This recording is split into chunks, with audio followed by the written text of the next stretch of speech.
సహజంగా మనం ఏ గుళ్ళోకి వెళ్ళినా నైవేద్య రూపంలో పిండి వంటలు, పరమాన్నం, పులిహోర, దద్దోజనం వంటివి సమర్పిస్తుంటాం.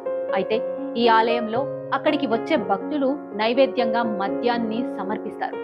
ఇది వినడానికి ఆశ్చర్యంగా ఉన్నా నమ్మి తీరాల్సిన నిజం. మధ్యప్రదేశ్ ఉజ్జయినిలోని 6000 సంవత్సరాల ఈ పురాతన ఆలయం శివుని యొక్క ఉగ్రరూపమైన కాలభైరవునికి అంకితం చేయబడింది. ఆలయం ప్రత్యేకత ఏంటంటే భక్తులు ఆయనకు పవిత్ర నైవేద్యంగా మద్యాన్ని సమర్పిస్తారు.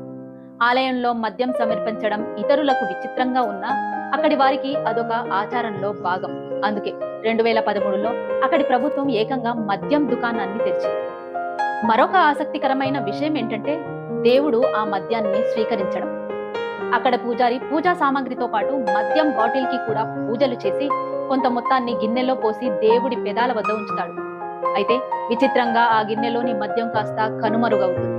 తర్వాత మిగిలిన మద్యం సీసాను ప్రసాదంగా భక్తులకి